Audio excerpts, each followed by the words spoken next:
Hello everyone.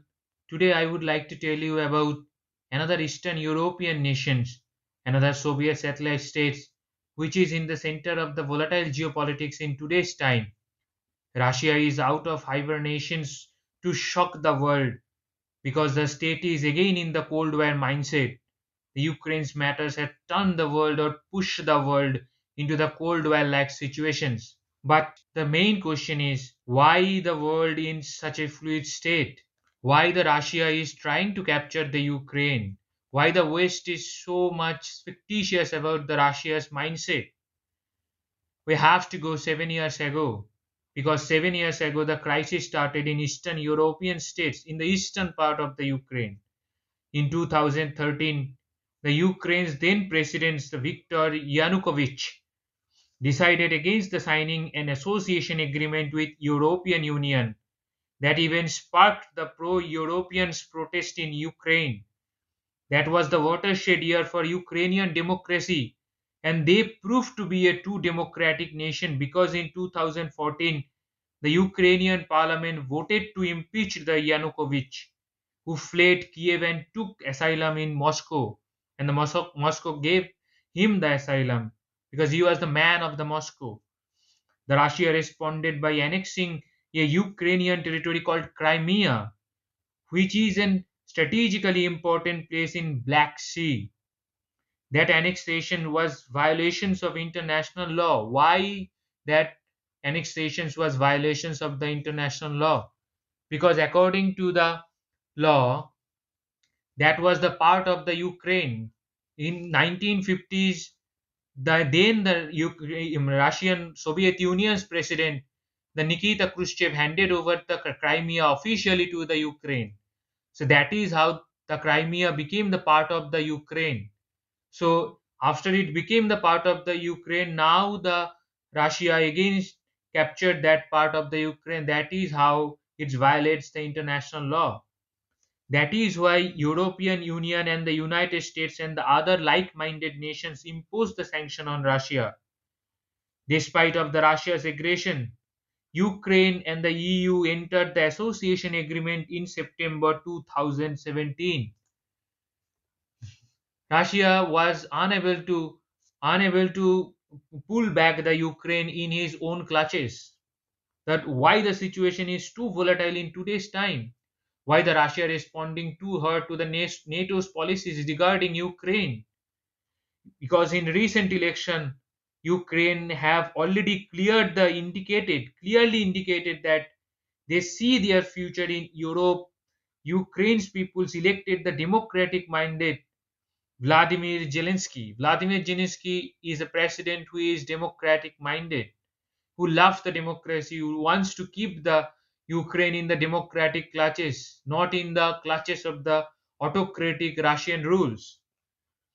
So, and he is too adamant to bring the Ukraines under the NATO's umbrella because the Russia claimed the Ukraine as their own. Uh, if that president, Mr. Zelensky, can keep the Ukraine in the NATO's umbrella, then they became the natural partner of the United States of America.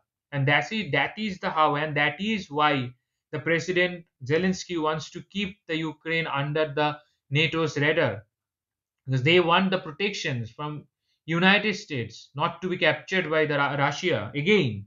According to the Russian Revolution of 1970s actually started in Kiev. That is why the Russia actually claiming the Ukraine as theirs. The Ukraine belongs to the Vladimir Lenin, as the Russia says, because the Vladimir Lenin was the president of the Soviet Union, so it belongs to the Russia naturally, according to the Russian authorities and the president, now President Vladimir Putin. Russia is intimidating Ukraine and sends more than 150,000 troops to the eastern border of Ukraine, according to the West. According to the West and the USA, the Russia is trying or planning to invade the Ukraine. The Ukraine has triggered the greatest security risk in Europe since the Cold War. That kind of situations actually started when the Cold War was there. Cold War actually happened after 1945 to 1991. When the Russia disintegrated, then the Cold War ended naturally. It died down, and only one power was left. Russia was the power because his power was degraded because of that disintegrations. So Cold War is kind of a situation is not an war fought against using the weapons. It was kind of a propaganda war, propaganda against the countries. So that is why it called the Cold War. Though the United States and its allies have taken the significant punitive actions against the Russia during the 7-year-old conflict, they made little headway to restore the Ukraine's territorial integrity. And the situation is heading to military conflict. The situation is not normal yet and still in the volatile situations. What are the Russia's interests now and the objectives of taking the Ukraine under their clutches?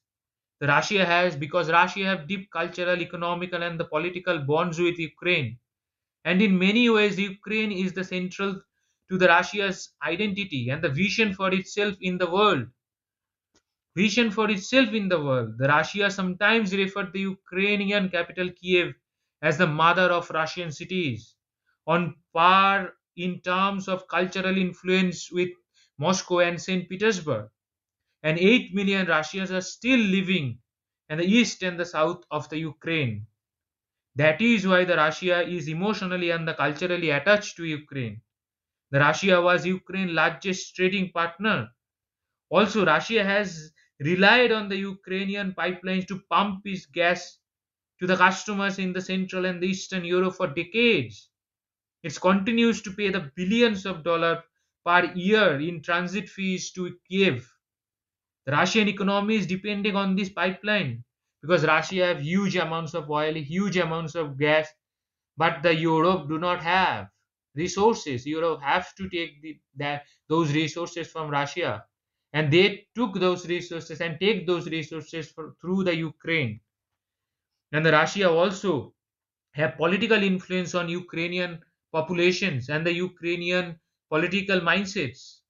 Russia has already solidified its control of critical foothold on Black Sea after capturing the Crimea from Ukraine, and with large and sophisticated military presence there, Russia can project the power deeper into middle Mediterranean, Middle East, and the North Africa, where it has traditionally had limited influence. Because these are the places always influenced by USA. USA has a deep influence in Middle East. They have the military bases in the Middle East. Russia wants to encounter that as the Russia is trying something Cold War tactics to regain its Soviet glory. Russia is trying to capture, trying to reach them, trying to make or push itself towards the glory that actually had during the Cold War times. What are the US priorities in Ukraine then? US also have priorities because after collapse of the Soviet Union, there are only one superpower left. That was the USA. So the USA used its influence to bring the Eastern European states under democratic culture because the United States itself is a democratic nation. So they used the NATO as their protective umbrella. The United States actually tried to influence those nations or tried to bring them those nations through the NATO's. USA also tried to bring the Ukraine under its clutches because of healthy and the stable Ukraine can become critical counterweight to the Russia.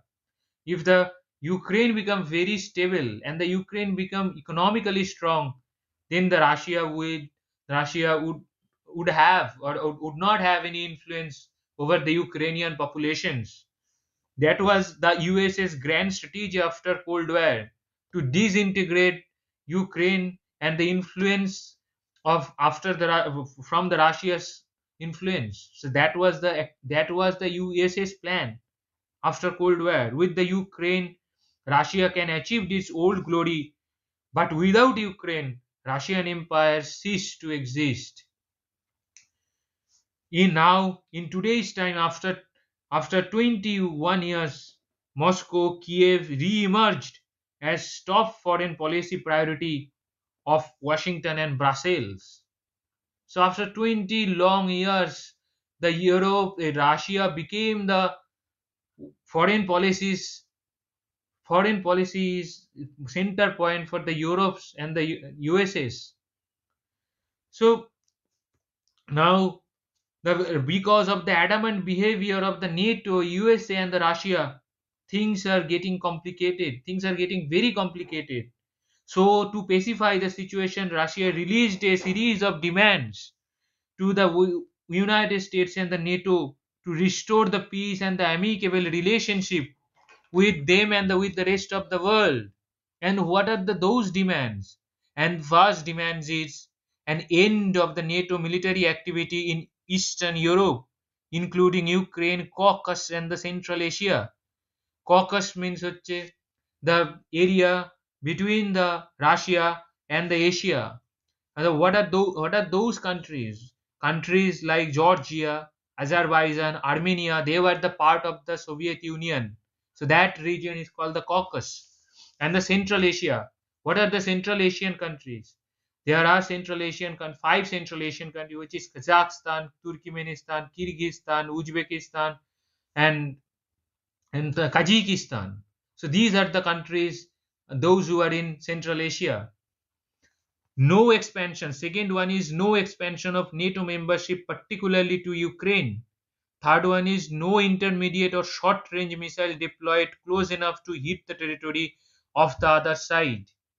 Fourth one is no military exercise of more than one military brigade in an agreed border zone, agreed by the Russia, not by the European Union.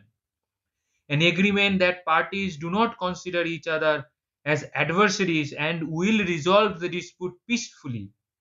Neither the Russia nor the United States can deploy, this is the sixth one, can deploy the nuclear weapons outside their national territories.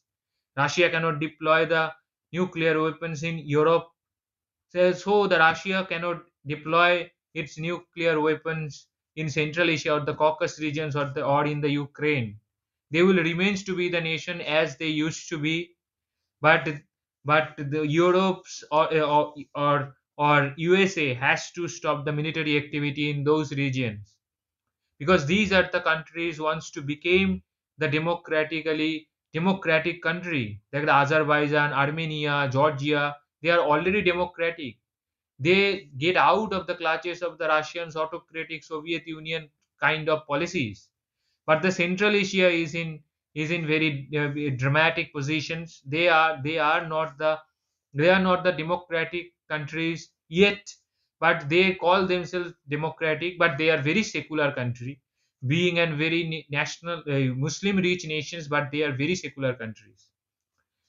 And in the conclusions, I can only say that this kind of power tactics can never be solved peacefully. Both the sides have to see it.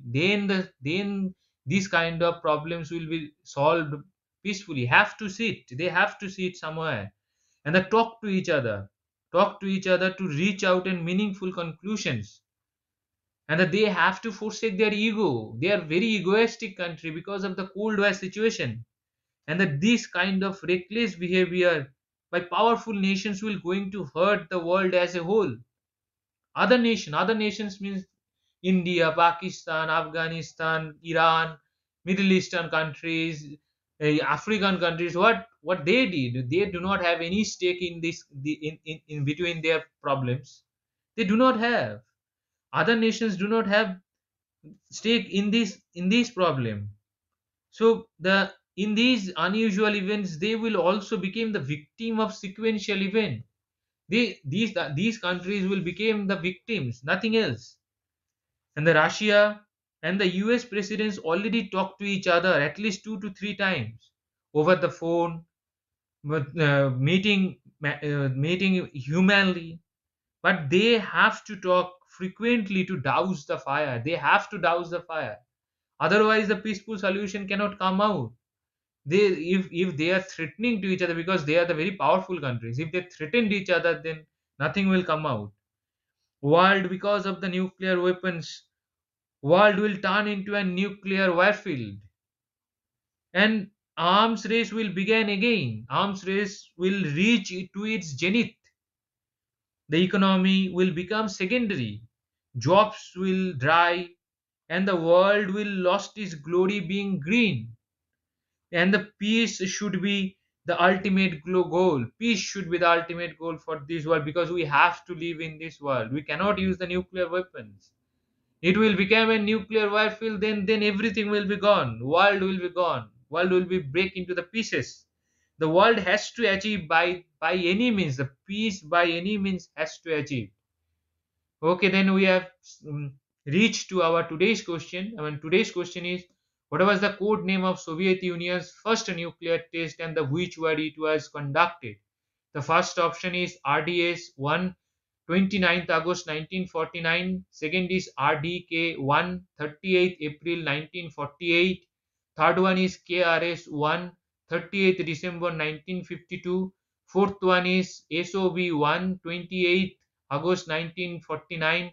Fifth one is CTBTO-1, 26th January 1950. And the question is related to the UPSC. Question is like that: is today's world sliding towards the Cold War like situations? Critically comment. If anyone wants to write me the answer, I gave you the email address. You can write me to you. I will going to check it out for you. Thank you very much. Thank you.